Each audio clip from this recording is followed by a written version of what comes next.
particular, sino que tiene que ver con una mirada mucho más amplia del sistema financiero, que ya está comprometido a empezar a regular el cambio climático. Hemos visto cómo los gestionadores de recursos, de administradores de fondos, están poniendo presión para descarbonizar porque son mejores inversiones.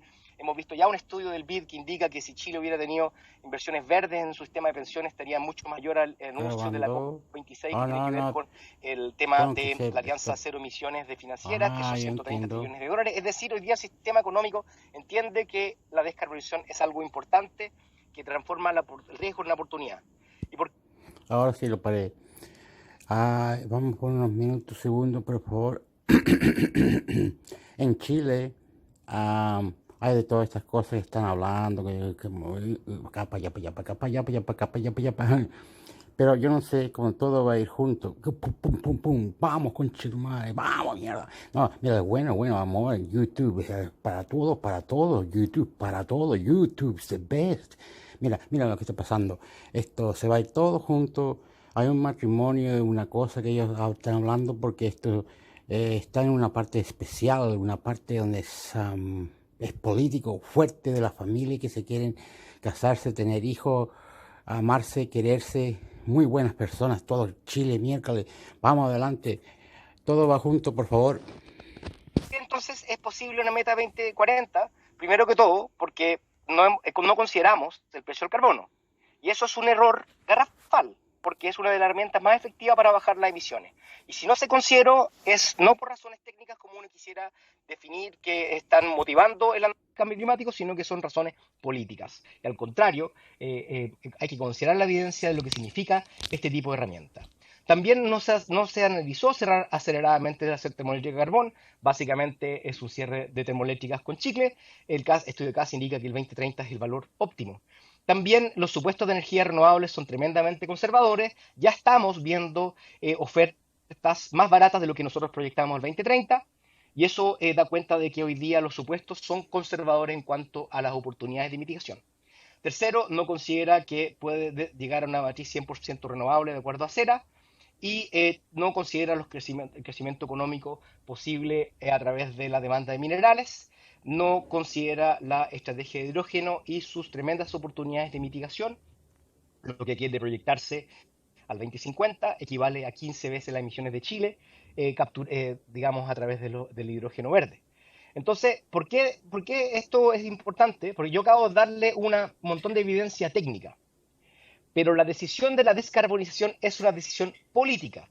Como decía Amory Lovins, nuestro futuro energético es nuestra decisión y no es nuestro destino.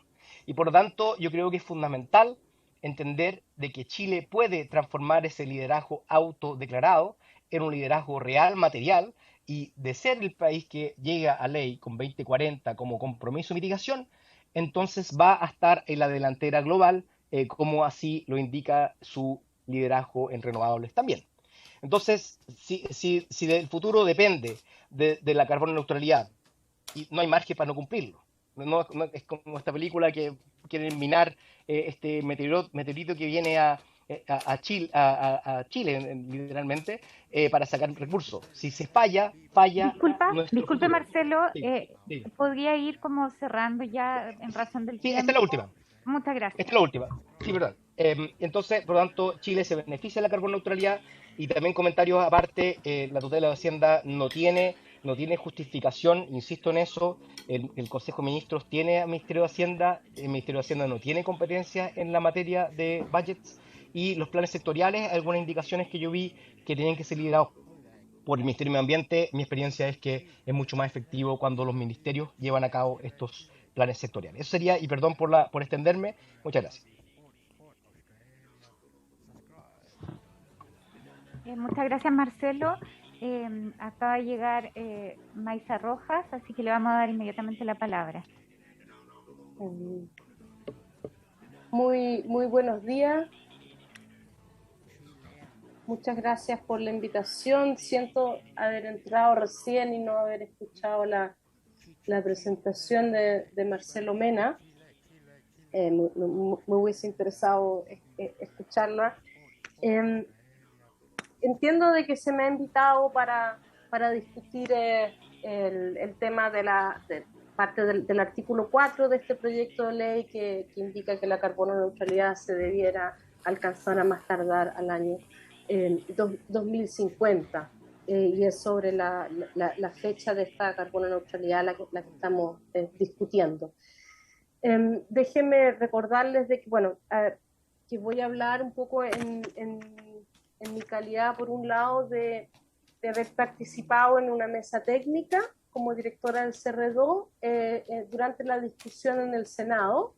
La ministra de ese entonces, junto con la Comisión de Medio Ambiente, decidieron hacer el trabajo legislativo de las indicaciones a través de una mesa técnica en que participamos el CR2 junto con los asesores para discutir las indicaciones y de esa manera hacer la tramitación de las indicaciones con la comisión, con los senadores y senadoras.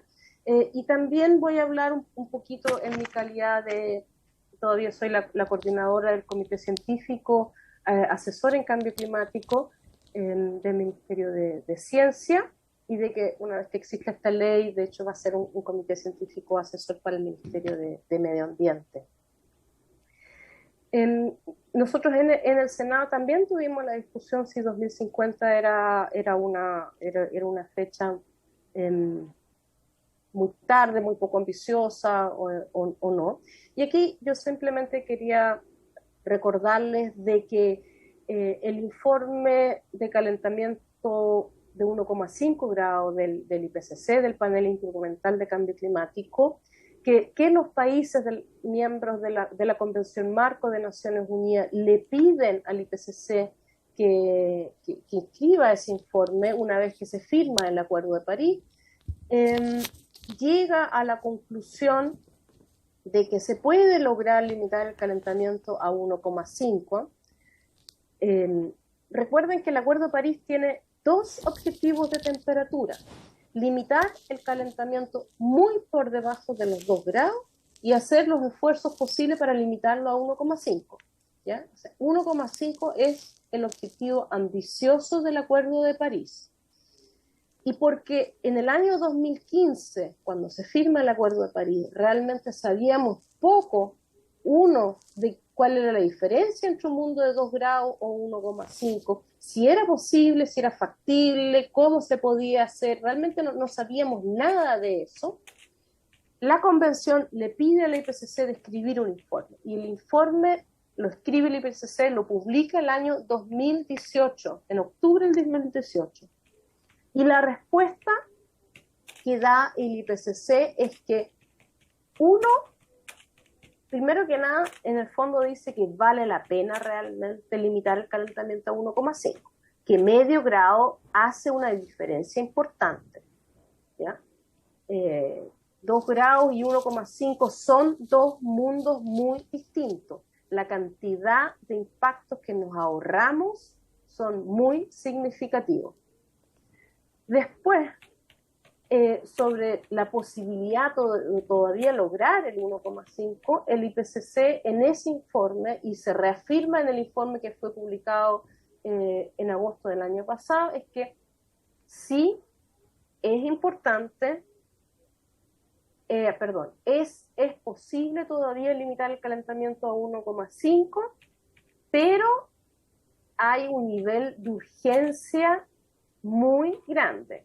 Se nos está cerrando rápidamente la ventana, lo dice en el 2018, lo sigue diciendo en el 2021. Y para eso los países tienen que ser, el planeta completo tiene que ser carbono neutral al año 2050. Y es ahí por primera vez que aparece el año 2050 como la fecha límite para lograr la carbono neutralidad, recordemos que mundial. ¿Ok?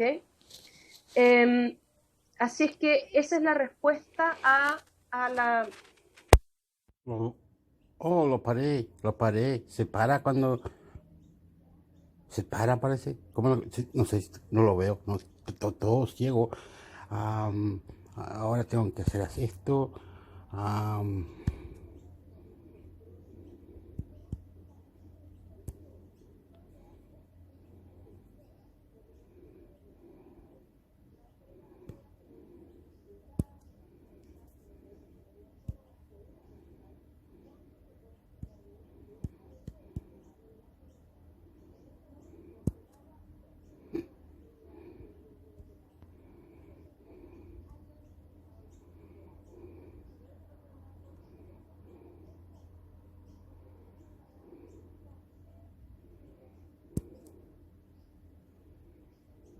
La economía mundial crecerá un 4%. Ok, ahora lo tengo en las noticias ONU, no sé cómo trabaja eso. El amor para todo se va a ir junto, estoy hablando, señores y señoras, todo va junto, el amor campeón, me mataré, amor, viva YouTube. En 2022 y un 3,5%. La economía mundial crecerá un 4% en 2022 y un 3,5% en 2023, después de haber alcanzado un 5,5% el pasado año, según el informe de las Naciones Unidas sobre la situación y las perspectivas de la economía mundial, con el que arrancamos la ONU en minutos. Un saludo de Beatriz Barral. La recuperación económica se enfrenta a importantes vientos en contra debido a las nuevas oleadas de infecciones por COVID-19, los problemas del mercado laboral, los persistentes problemas de la cadena de suministro y las crecientes presiones inflacionistas, señala el informe. Además, los niveles de empleo se mantendrán muy por debajo de los anteriores a la pandemia durante los próximos 2 años y posiblemente más allá. En América Latina y el Caribe se prevé que el crecimiento del PIB sea del 2,2% en 2022 frente al 6,5% de 2021. El informe advierte que tras la fuerte recuperación económica del año pasado, la región se enfrenta a un panorama difícil para 2022 y 2023. Se prevé que el crecimiento del PIB en Sudamérica alcance solo el 1%. La economía mundial crecerá un 4% en 2022 y un 3,5% en 2023, después de haber alcanzado un 5,5% el pasado año, según el informe de las Naciones Unidas sobre la situación y las perspectivas de la economía mundial, con el que arrancamos la ONU en minutos. Un saludo de Beatriz Barral. La recuperación económica se enfrenta a importantes vientos en contra debido a las nuevas oleadas de infecciones por COVID-19, los problemas del mercado laboral, los persistentes problemas de la cadena de suministro y las crecientes presiones inflacionistas, señala el informe. Además, los niveles de empleo se mantendrán muy por debajo de los anteriores a la pandemia durante los próximos 2 años y posiblemente más allá. En América Latina y el Caribe se prevé que el crecimiento del PIB sea del 2,2% en 2022 frente al 6,5% de 2021. El informe advierte que tras la fuerte recuperación económica del año pasado, la región se enfrenta a un panorama difícil para 2022 y 2023. Se prevé que el crecimiento del PIB en Sudamérica alcance solo el 1,6% este año. Las perspectivas a corto plazo son más favorables para América Central y especialmente el Caribe, donde la reanudación del turismo apoyará la recuperación económica. El informe también señala que la creación de empleo ha sido insuficiente en términos de cantidad y calidad. Por eso, en la mayoría de los países, las tasas de paro siguen siendo significativamente más altas que antes de la pandemia. Hablamos ahora sobre Afganistán porque el secretario general de la ONU ha pedido que se descongelen los activos del país afectados por las sanciones y se ponga en marcha el sistema bancario para evitar un colapso y permitir las operaciones humanitarias. En declaraciones a la prensa, Antonio Guterres dijo que sin un esfuerzo más concertado de la comunidad internacional, prácticamente todos los hombres, mujeres y niños de Afganistán podrían enfrentarse a una pobreza aguda. Freezing temperatures and frozen assets. Las gélidas temperaturas y los activos congelados son una combinación letal para la población de Afganistán. Las normas y condiciones que impiden utilizar el dinero para salvar vidas y la economía deben suspenderse en esta situación de emergencia, pidió Guterres, añadiendo que debe permitirse que la financiación internacional pague los salarios de los trabajadores del sector público y ayude a las instituciones afganas a prestar asistencia sanitaria, educación y otros servicios vitales. Guterres celebró que el Consejo de Seguridad haya aprobado una excepción humanitaria a las sanciones para Afganistán. Esto proporciona garantías jurídicas para colaborar sin temor a infringir las sanciones, sostuvo, y explicó que la ONU está tomando medidas para inyectar dinero en la economía mediante acuerdos creativos autorizados, pero se trata, dijo, de una gota en el mar. La alta comisionada para los derechos humanos ha calificado como histórica la decisión de un tribunal alemán de condenar por crímenes contra la humanidad a un responsable de inteligencia del gobierno de Siria. Anwar R., de 58 años, fue acusado de complicidad en la tortura de miles de personas entre 2011 y 2012 en el penal de Al-Khatib de la Inteligencia General Siria en Damasco. Ha sido condenado por crímenes contra la humanidad por la comisión de asesinatos, torturas, privaciones graves de libertad, violaciones, agresiones sexuales y toma de rehenes. Se trata de un avance histórico en la búsqueda de la verdad, la justicia y la reparación de las graves violaciones de derechos humanos perpetradas en Siria durante más de una década, declaró Michelle Bachelet, que considera que es un claro ejemplo de cómo los tribunales nacionales pueden y deben subsanar las deficiencias en la rendición de cuentas por este tipo de delitos. La alta comisionada espera que la sentencia sirva como un poderoso elemento disuasorio y ayude a prevenir futuras atrocidades. El presidente de la Comisión Independiente que investiga los crímenes en Siria cree que el veredicto representa un progreso muy necesario para lograr la justicia para las víctimas, a pesar de que las vías para la rendición de cuentas siguen estando restringidas en Siria y en el Consejo de Seguridad, ya que Siria no es parte del Estatuto de Roma de la Corte Penal Internacional y el Consejo de Seguridad no ha remitido la situación al fiscal de la Corte en repetidas ocasiones. Y al menos 78 defensores de los derechos humanos fueron asesinados en Colombia en 2021, la mayoría de ellos en el departamento de Valle del Cauca. La Oficina de la ONU para los Derechos Humanos conoció 202 alegaciones de homicidios de personas defensoras. De estas ha verificado 78 casos, 39 están en proceso de verificación y 85 no son concluyentes, aseguran en un informe publicado en su página web. De los 78 homicidios verificados, 70 eran hombres, 6 de ellos afrodescendientes y 6 indígenas, y 8 eran mujeres, 5 de ellas indígenas. Hasta aquí las noticias más destacadas de las Naciones Unidas. Lo paré. Wow, wow, wow. Ahora tengo que ir al otro. ¿Cómo lo hago? Wow, wow. Hay un botón que si lo aprieto se va todo y se rompe. Tengo que tener cuidado. A ver, con cuidado, tranquilito. Oh, tenía que hablar de eso. Sí, están en Irak y todas esas cuestiones. Las leyes están muy fuertes.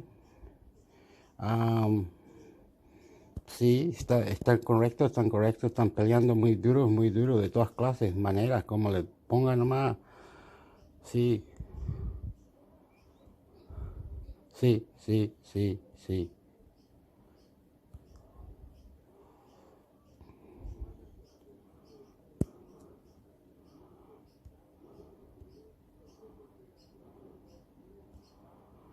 Estoy muy callado. El mundo está explotando, matándose con las leyes y las cosas así, peleándose, protestando en su país muy duros y las cosas no están yendo muy bien. Es malo todo, fe, hay que rezar a Dios muchas veces.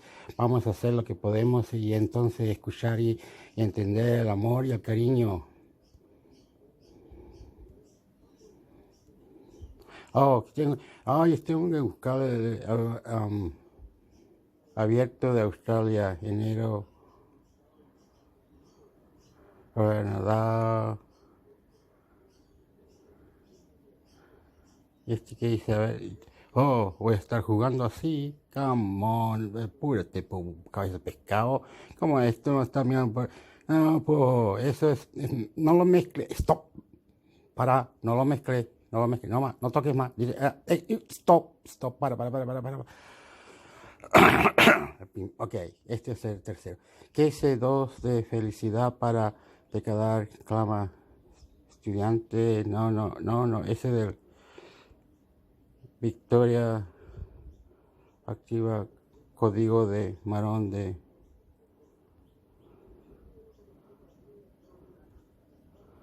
a ver.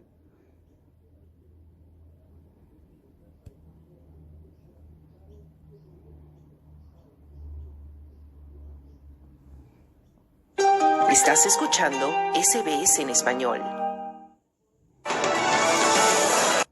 Lo paré. Cada vez cuántos minutos va esto, papá. No tiene la historia como el otro, que me dice que la pandemia, que no sé. Ok, pero todo va a ir junto. Es estudiando como yo soy mi español, o usted habla español, o como sea el español. Y diplomáticamente, yo soy chileno y vivo aquí, no he vuelto a Chile y extraño muchas cosas como empanada y comidas y guitarras, acordeones, fronteras, aeropuertos, peleas. Ok, vamos a poner al tiro. Chao, abuelo, chao, abuelo, chao, abuelo.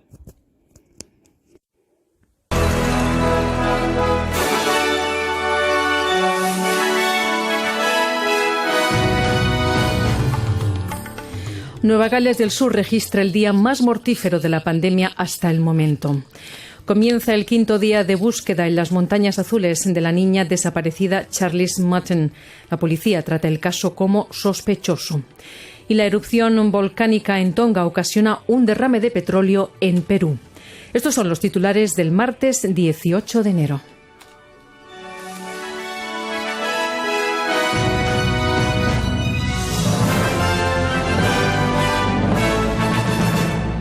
Nueva Gales del Sur ha tenido su día más mortífero de la pandemia, ya que ha registrado 36 muertes en el periodo de informe más reciente, las últimas 24 horas.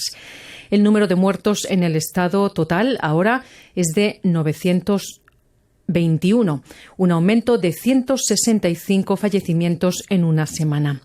Sin embargo, el premier Dominic Perrottet señala que la forma más importante de garantizar un fuerte repunte económico es permanecer abierto y en movimiento. Él dice que esto incluye que los niños regresen a la escuela en la fecha programada del 28 de enero. We are determined to make it as smooth as possible. Now that will mean at times teachers. Estamos decididos a hacerlo lo más suave posible. Esto significará que a veces los maestros que sean positivos deberán aislarse y significará que a veces los niños que den positivo también tengan que aislarse. Pero ese es un problema mejor que tratar que tener nuestras escuelas cerradas. Necesitamos que los niños regresen a las aulas, es lo mejor para ellos, es lo mejor para los resultados educativos, la salud mental y los resultados sociales, grupos particularmente desfavorecidos en todo el estado, decía Perrottet. Nueva Gales del Sur ha informado de 29.830 nuevos casos de COVID, incluidos algo más de 13.700 de pruebas rápidas de antígenos. Y Victoria ha activado un código marrón de pandemia para que el sistema de salud del Estado agilice la gestión de emergencias en respuesta al creciente número de personas en los hospitales con COVID. Esto significa, este código marrón, que los servicios no esenciales podrían posponerse y que los trabajadores de la salud podrían ver pospuestas sus vacaciones. Este código marrón entra en vigor el miércoles 19 de enero al mediodía y podría durar hasta 6 semanas. Afectará a todos los hospitales metropolitanos y 6 hospitales regionales. El primer interino James Merlino dice que las instalaciones de atención médica más concurridas del Estado están solicitando el código marrón antes del pico esperado de hospitalizaciones. Hospitalizations lag a few weeks behind the peak of the numbers, and then ICU follows on from that. Las hospitalizaciones se retrasan unas semanas con respecto al pico de los números de contagios y luego la UCI sigue a partir de eso. Entonces, si vemos lo que hemos estado viendo en Nueva Gales del Sur, de 100 por día, bien podríamos llegar a más de 2.500 hospitalizaciones y más en las próximas semanas. Ahora es el momento adecuado para implementar este plan y el momento adecuado para actuar, decía el premier interino Merlino. En Victoria ha habido en las últimas 24 horas 22 muertes, un aumento significativo desde las 6 muertes reportadas en la jornada anterior. Se han informado también de 20.180 nuevos contagios de COVID en Victoria. Y Queensland ha registrado 16 muertes en las últimas 24 horas, lo que supone también el mayor número de muertes diarias de ese estado. Y también ha reportado 15.962 casos nuevos. En el hospital hay 819 personas con COVID en Queensland, incluidas 50 en cuidados intensivos y 18 con respiración asistida. La ministra de Salud, Yvette Duff, denunció los anuncios del Gobierno federal que declaran que las pruebas rápidas de antígenos están disponibles en las clínicas públicas de pruebas para cualquier persona que tenga un contacto cercano o que requiera una prueba según las órdenes de salud pública. Ella dice que Queensland solo va a recibir 100.000 pruebas de la Commonwealth en las próximas 24 horas, la mitad de las cuales no son adecuadas para las clínicas de pruebas públicas. I think those ads are very self-serving They are highly political and it's about Creo que esos anuncios son muy egoístas, son muy políticos y se trata de que Morrison se posicione para verse bien antes de las elecciones. En realidad, publicar estos anuncios sabiendo que no hay suficiente suministro en nuestras clínicas de pruebas públicas para dar una prueba gratuita a todos los que se presenten con síntomas o si son un contacto cercano es irresponsable, decía la ministra de Salud de Queensland. Y Tasmania ha registrado otros 1.310 nuevos casos de COVID después de haber visto una caída de 825 casos diarios durante el fin de semana. Las cifras diarias de hoy incluyen 950 resultados de pruebas rápidas de antígeno autoinformadas. Actualmente hay 2 personas en cuidados intensivos y 12 personas en el hospital por COVID. Los expertos en enfermedades infecciosas han advertido que aún puede pasar algún tiempo antes de que se sepa si el pico del brote de la variante Omicron del COVID ha pasado. Si bien varios directores de salud han dicho que los números de casos de COVID vinculados a la nueva variante están comenzando a estabilizarse, los principales epidemiólogos dicen que puede llevar de 2 a 3 semanas desarrollar una imagen más precisa de en qué situación está. El profesor asociado Sanjaya Senanayake, de la Universidad Nacional de Australia, dijo a Nine Network que los datos de hospitalización serían clave para determinar cuándo había pasado el pico. Reason being that the numbers that the chief health officers are telling us every day about their state or territory are likely to be very inaccurate because there's just so much Omicron out there. La razón es que los números que los directores de salud nos dicen todos los días sobre este estado o territorio probablemente sean muy inexactos, porque hay muchos contagios de Omicron por ahí y muchas personas asintomáticas. Así que realmente no sabemos qué significan esos números. Pero sí sabemos que normalmente hay un retraso de 2 o 3 semanas desde un caso hasta una hospitalización. Debido a los retrasos en las pruebas, ese intervalo será más corto, pero las hospitalizaciones nos dirán cuándo alcanzamos el punto máximo en la sociedad, decía el profesor Senanayake. Y cambiamos de asunto. Continúa la búsqueda de Charlize Mutton, de 9 años. Hoy se cumple el 5º día desde que desapareció en los escarpados matorrales de las Montañas Azules, en Nueva Gales del Sur. Charlize fue reportada como desaparecida el viernes por la mañana y sus padres le dijeron a la policía que la vieron por última vez el jueves en una propiedad en Mount Wilson, 20 kilómetros al norte de Katoomba. La policía está preocupada por su seguridad, pero cree que Charlize podría sobrevivir en el monte. Aunque, según reporta la ABC, los agentes también investigan si se vio un automóvil saliendo de la casa sin los faros encendidos la madrugada del viernes. La niña vive con su abuela en Queensland y estaba de vacaciones en familia en Mount Wilson. La policía está tratando la desaparición como sospechosa. Y el cuerpo de una mujer británica en Tonga fue encontrado después de que su casa fuera arrasada por un tsunami provocado por una erupción volcánica submarina masiva que ocurrió el sábado. La muerte se produce cuando Australia confirma que ha enviado un vuelo de vigilancia militar a Tonga para evaluar los daños causados por la erupción. El hermano de Angela Glover, Nick Eleni, dice que su hermana había creado la Sociedad de Bienestar Animal de Tonga. She started her charity in Tonga. It was to help. Ella comenzó su organización benéfica en Tonga para ayudar a los perros callejeros que tienen allí. Y lo extraño era que cuanto más feo era el perro, más lo amaba ella, decía el hermano de la fallecida Angela Glover. Las comunicaciones telefónicas y de Internet en el archipiélago de las islas del Pacífico Sur son extremadamente limitadas y las áreas costeras periféricas permanecen aisladas. Y esta erupción volcánica en Tonga ocasionó también un derrame de petróleo en Perú.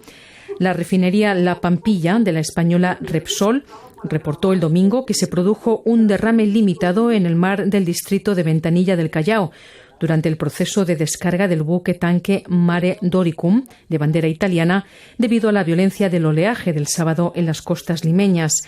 La refinería indicó que en el momento de la fuga activó sus protocolos de seguridad. El incidente ya fue controlado, según informó el lunes el Centro de Operaciones de Emergencia Nacional. Las labores de control y limpieza de crudo del litoral continúan sin que se haya informado aún la cantidad de crudo derramado. Escuchamos a Brenda Ramos, una residente en la zona, en declaraciones a AFP. Al ministro de Ambiente que por favor lo haga seguimiento y que los responsables tengan una sanción, porque esto afecta a los pescadores, a la población que nos alimentamos de la pesca y a los animales marinos y a nuestra fauna marina. El Ministerio del Ambiente inició la supervisión del daño ecológico en las playas. En tanto, las autoridades locales evacuaron a los bañistas. La erupción volcánica submarina en el Pacífico desató el sábado el pánico en las islas del Reino de Tonga, con un tsunami que provocó olas de 1,20 metros y alertas en varios países con litoral en ese océano. 2 personas en Perú perdieron la vida debido al alto oleaje. Y una fracción de la oposición en Venezuela, conformada por partidos minoritarios, solicitó este lunes al Consejo Nacional Electoral, al CNE, activar el proceso para convocar un referendo para revocar el mandato del presidente Nicolás Maduro. La solicitud, que no recibió aún el apoyo de los principales partidos opositores, exige la publicación de un cronograma para activar este mecanismo, que es posible desde la semana pasada, cuando se cumplió la mitad del mandato del presidente. La Constitución venezolana prevé que cualquier funcionario electo por voto popular puede ser removido de su cargo a través de un revocatorio cuando cumple la mitad de su periodo. Para activarlo se requiere del aval de al menos el 20% del total de electores que lo escogió. Y volvemos a Australia para contarles que el Gobierno federal y los grupos de derechos humanos dicen estar preocupados por el deterioro de la salud del bloguero australiano Yang Hengyun, 3 años después de haber sido detenido en China. Un tribunal de Beijing aún no ha emitido un veredicto en un juicio por espionaje celebrado en secreto hace 8 meses y sus partidarios dicen que el tratamiento médico no puede ocurrir hasta que sea sentenciado y que se retrasó hasta abril. El doctor Yang, ciudadano australiano nacido en China, escribió sobre la democracia china y la política estadounidense en línea como un blogger de alto perfil y también escribió una serie de novelas de espías. Ha negado haber trabajado como espía para Australia o Estados Unidos.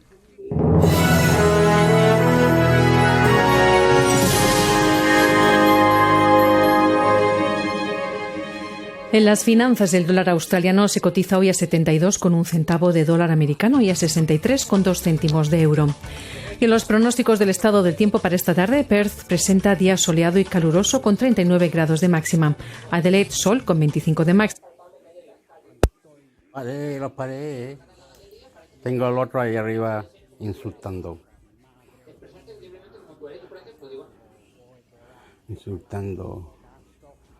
Caballero. ¿Cómo se hace eso? Vas para acá, eso es que he aprendido, esto para acá arriba, por favor. Aquí, para abajo, busca aquí arriba. Se llama el gallego. Este weón es un español gallego.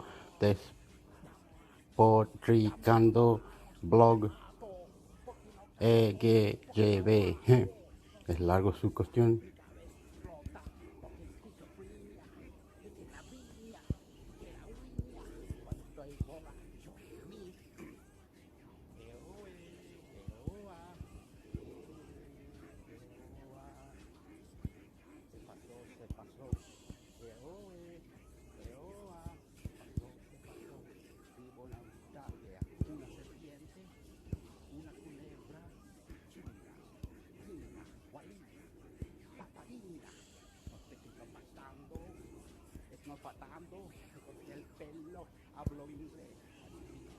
Que se reúnan entre ellas. Vamos a ver, señores, un poco de seriedad. Y luego cuando tú hablas de que la especie se extinguiría, ese comentario es hiper machista y fuera de contexto. ¿Cómo que fuera de contexto? No es fuera de contexto. Joder. Tengo que pararlo primero porque darle ayuda, es decir, amor, cariño, buenas personas, esos para, ¿cómo es la palabra? Pero es bueno, estos españoles son divertidos. ¡Viva México! ¡Vamos para allá, mierda! ¡Wea! Son muy cariñosos. De todas maneras, no son para malo o bueno, para todo, pero ellos son su política de España, no se olviden. Y su canal, como era, a ver, tengo esta cuestión, permiso.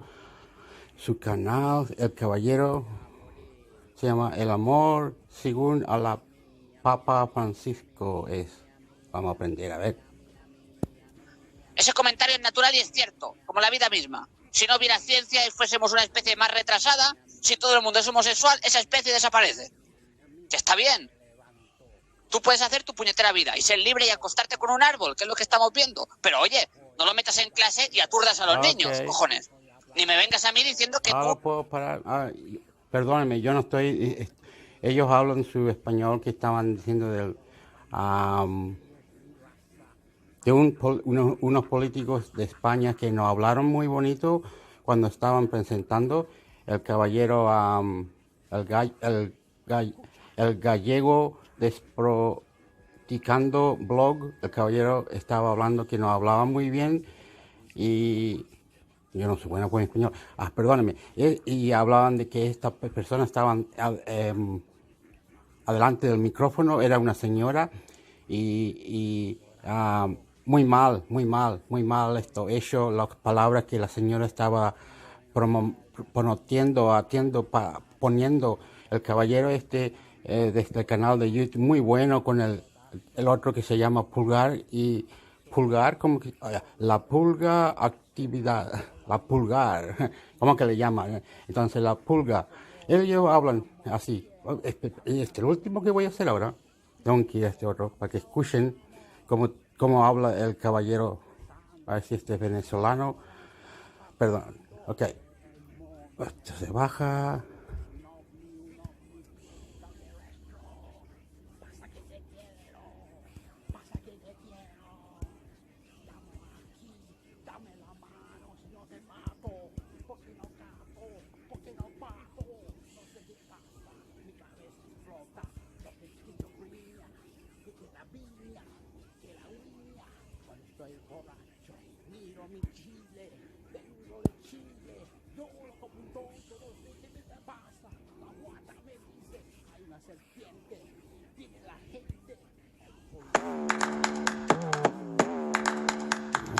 Listen with Audible.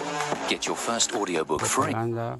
Digo que es tremendo, un poco lo que decían, la fagocitación de un espacio totalmente ultra antidemocrático, si se quiere llamar así, en gran parte, ¿no? Muchas veces incluso defienden el pinochismo. Pararlo, porque este es cultura chatarra, cabrón con el caballero, escándalo máximo, horrible la verdad. ¿No? Es decir, un gran ambiente pinochetista y todas estas fundaciones tienen un claro... Básicamente. Una vez a la semana, una vez al mes, todos los días, da lo mismo. Pero nos tiene. Entonces, en otras palabras, ellos tienen una red. Sí. Y forma un lazo. Exacto. Y eso es...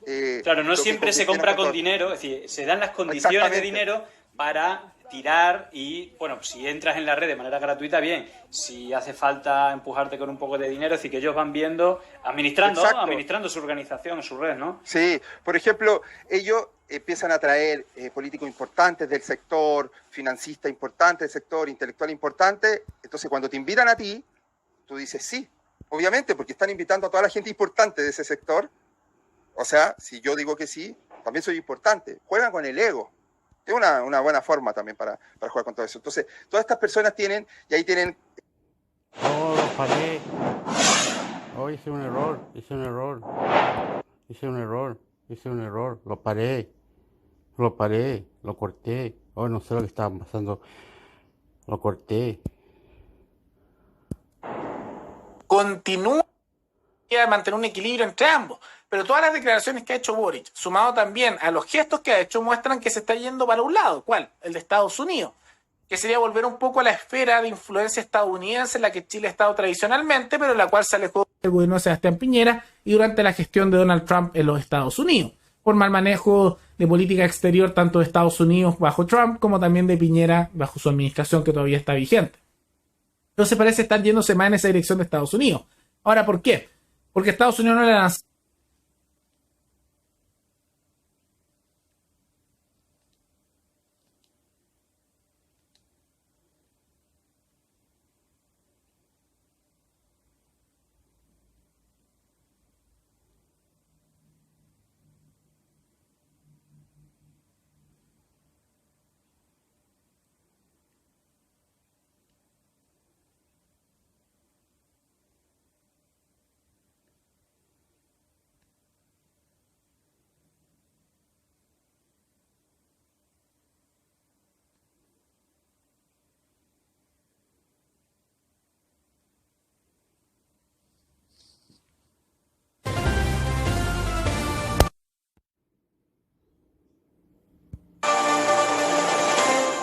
Pese a la importancia del tema, Chile aún no cuenta con una ley de garantías y protección integral de la niñez y la adolescencia, algo esencial para la defensa de los derechos de los niños, niñas y adolescentes.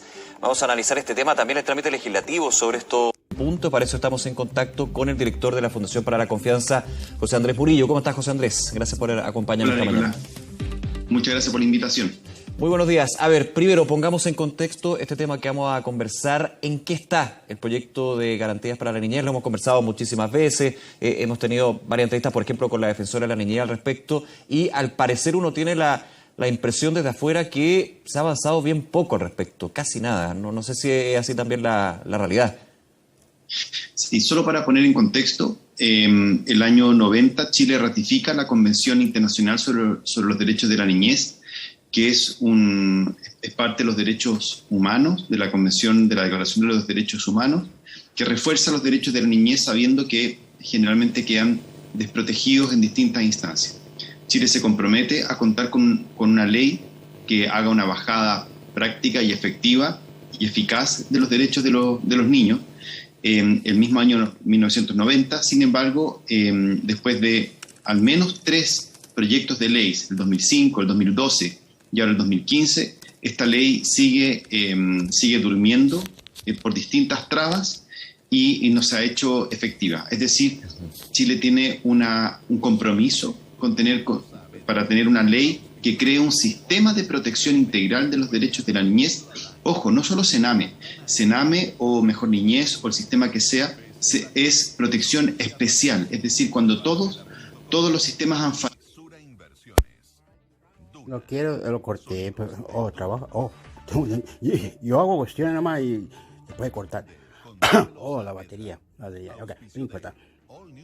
Pueden tener muchas leyes de como fronteras, como quién entra al país, cómo caminan, qué es las fuerzas humanas de los negocios más grandes como doctores, farmacias, gobiernos y otras cosas, tecnologías, qué cosas pueden ser más en Chile con otros países, leyes que pueden colocar nuevas constituciones de leyes a los negocios grandes, galpones donde venden autos y animales, parques, todo. Yo digo que también en España, como si usted puede hablar de España, yo he escuchado España tienen buenos estadios y todo eso, pero también hay peleas como los chilenos cuando van a protestar y los políticos no están todo claro, bueno, como lo vea, pero es chistoso, el cariño y el amor, y el odio, los perros y gatos, como lo dicen, se cagan en los pantalones y después, mira, protestaron, dijeron mal aquí, las cagaron, la weá. ¿Cómo eso? Sospechoso la weá. A ver. De la niñez, ojo, no solo Sename o Mejor Niñez o el sistema que sea, es protección especial, es decir, cuando todos los sistemas han fallado, entra la protección especial. Es una protección enfocada, podríamos decir.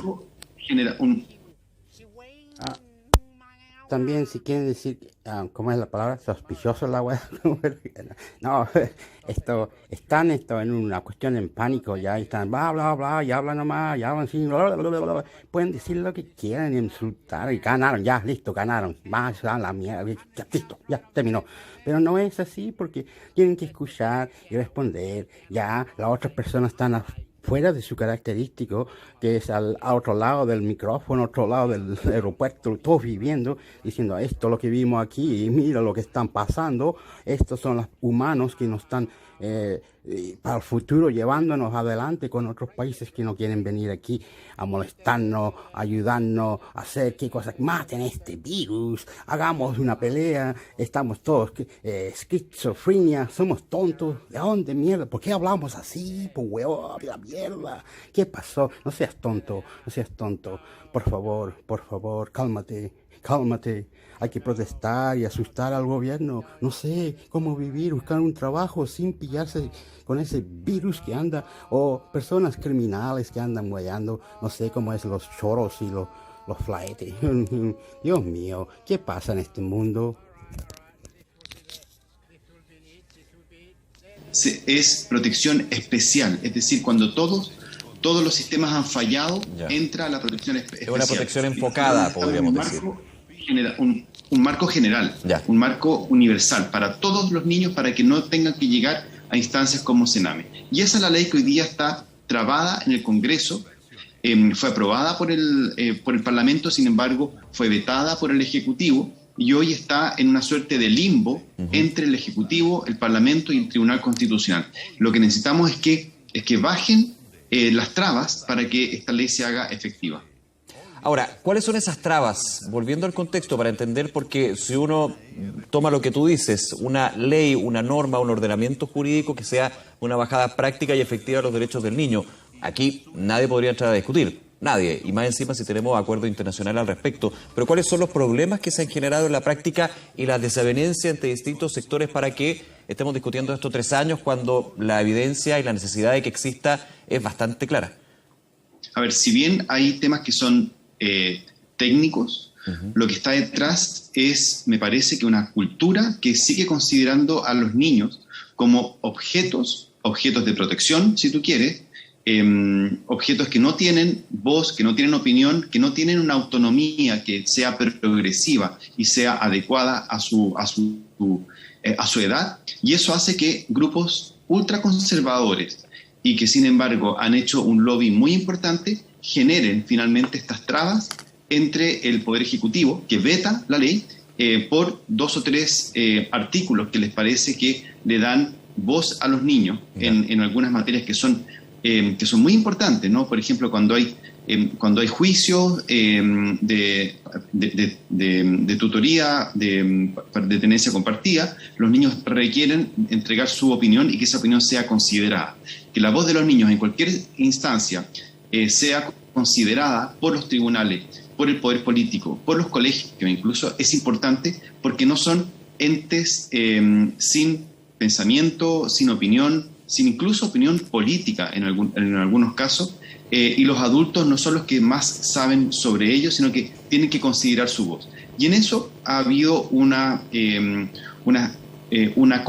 mal comprensión de la autonomía progresiva, pensando que los niños tendrán el poder absoluto, ¿no? Y que los adultos solo tienen que acatar, lo que no es cierto. Aquí un principio fundamental de la Convención sobre los Derechos de la Niñez, que es el interés superior de la niñez, pero también es la autonomía progresiva, es decir, el derecho a participar en aquellas decisiones que los incumben a ellos, es decir, que ellos tienen opinión y que su opinión debe ser considerada y respetada, es considerada a veces por los adultos como una suerte de amenaza, lo que es un error. Ahora bien, si quieren quitar eso, a mí me parece que merma los principios de la ley. Sin embargo, seguimos careciendo de un sistema de protección integral. Aquí la protección de la niñez no es solo Sename, no es solo cuando ha fallado todo, sino que debe ser preventiva, debe ser territorial, debe ser universal, debe contener los principios para que todos los niños y todas las niñas de todo el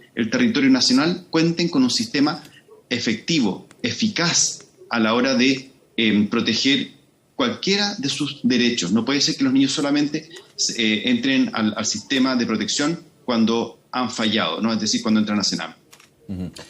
Ahora, aquí se habla de una institucionalidad y te quiero hacer la pregunta con respecto a cómo esta ley, a tu juicio y también desde los impulsores de este proyecto, podría ir cambiando, mejorando, amplificando lo que es una institucionalidad de protección a los niños, niñas y adolescentes. Dentro de lo que existe, tú bien lo dices, la protección de los niños no es solamente mejor niñez, eso es enfocado, digamos, a situaciones bastante más complejas. Aquí tiene que haber una mirada bastante más general, pero también dentro de las particularidades que pueden tener las distintas familias, los niños, cómo eso puede ser mejorado, solayado, digamos, con una ley o con un marco normativo nuevo.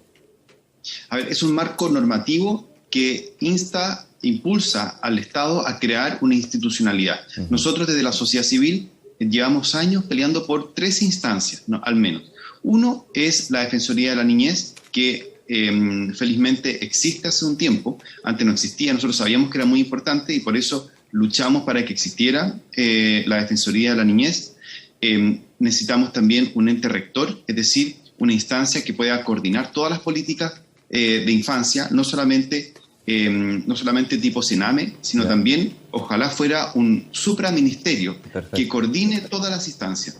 Y tercero, o alojado, perdona, para ir punto por punto, José Andrés, o alojado en un ministerio, muchos dirían o pensarían que esto estaría alojado actualmente, eso puede ir cambiando, digamos, con el nuevo gobierno, en el Ministerio de Desarrollo Social y Familia. ¿Por qué no podría estar ahí o debería estar ahí? No sé. Ahora, hoy día está ahí, ¿no? Claro. Hoy día es una subsecretaría, es la subsecretaría. La subsecretaría de la niñez. Claro, pero la subsecretaría siempre tienen un rango ministerial inferior que los otros ministerios, ¿no?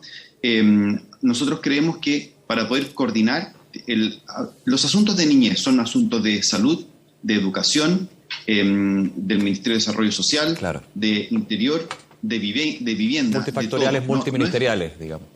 Tal cual. Por eso es necesario una instancia de coordinación supraministerial o que sea de varios ministerios, pluriministerial, porque no es focalizada solamente cuando los niños o están en situación de pobreza o están en situación de vulnerabilidad o de vulneración, como hoy día tenemos esa imagen, ¿no? Todos los niños de todo el territorio nacional, todos los niños y niñas requieren de un sistema. Y a ver, una de las cosas más prácticas que es lo que nosotros estamos esperando es que así como existen la dirección del trabajo, ¿no? Con instancias que puedan proteger a los trabajadores, que me parece maravilloso, así también debieran haber instancias de protección. Hoy día son las OPD, las Oficinas de Protección de Derechos, pero que existe dependiendo de la voluntad de cada municipalidad. Hay municipalidades que no tienen oficinas de protección de derechos, porque muchas veces se piensa que la vulnerabilidad o la necesidad de protección reforzada de los derechos de la niñez es solamente de los niños en situación de pobreza. Sin embargo, mis hijos, los hijos de todas las personas en Chile y todos los niños y niñas requieren de un sistema a donde acudir cuando haya alguna situación que requiera o amenaza a sus derechos o reforzamiento de sus derechos o incluso de participación. Los niños y niñas, desde mi punto de vista y además desde la perspectiva además global hoy día en derechos humanos,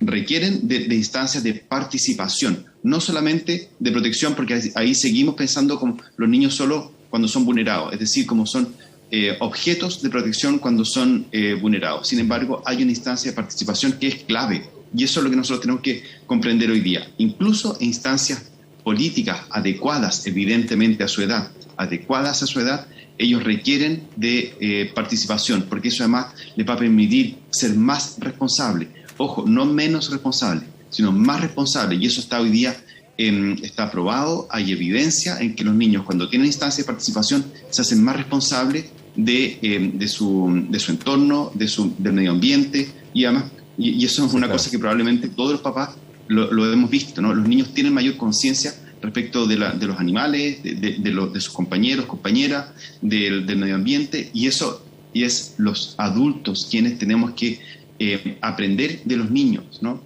Muchas veces son ellos los que nos quieren poner límite a nosotros más que nosotros a ellos.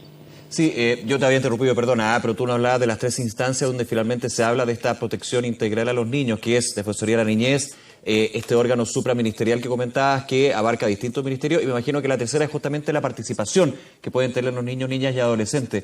Y me quiero quedar con eso. Dime, perdona.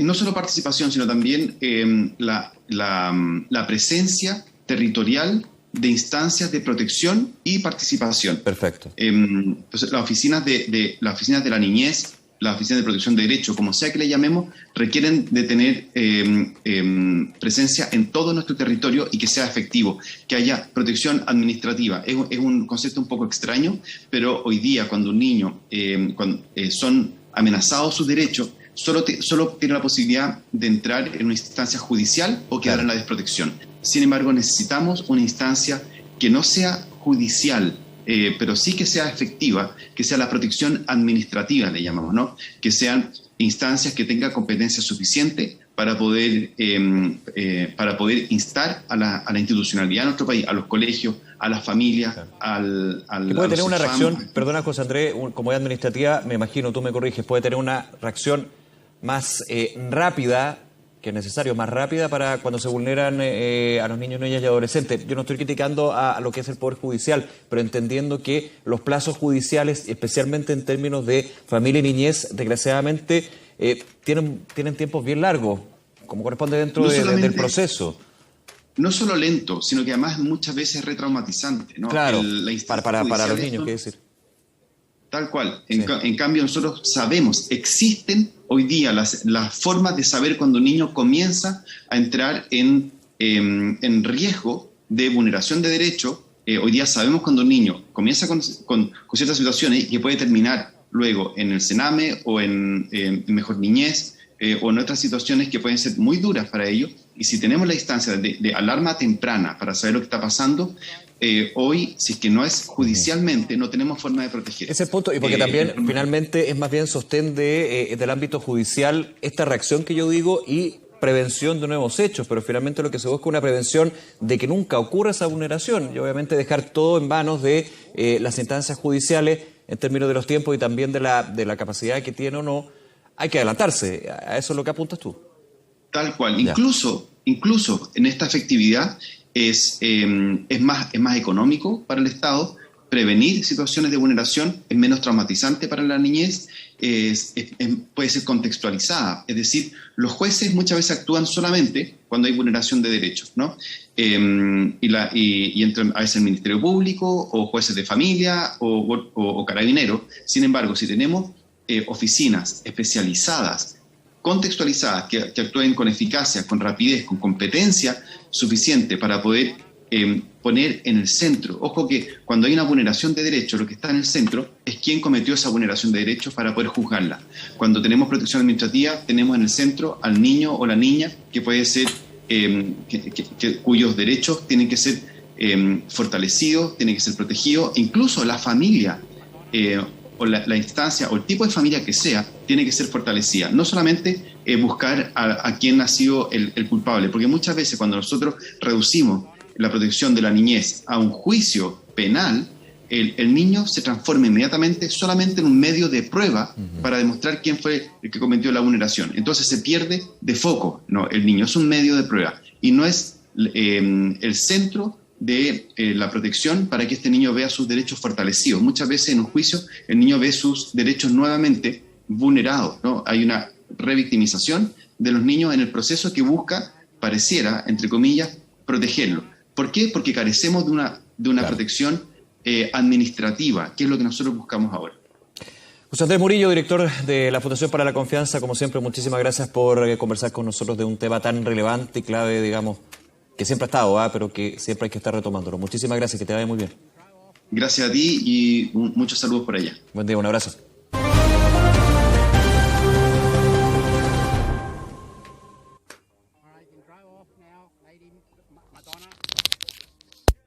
Oh, terminó.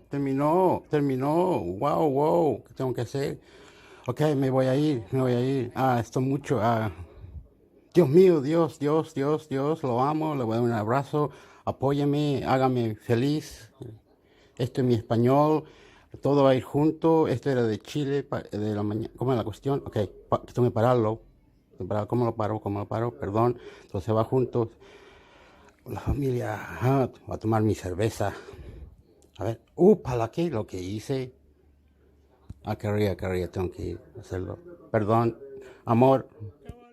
Particular, sino que tiene que ver con una mirada mucho más amplia del sistema financiero, que ya está comprometido a empezar a regular el cambio climático. Hemos visto cómo los gestionadores de recursos, de administradores de fondos, están poniendo presión para descarbonizar porque son mejores inversiones. Hemos visto ya un estudio del BID que indica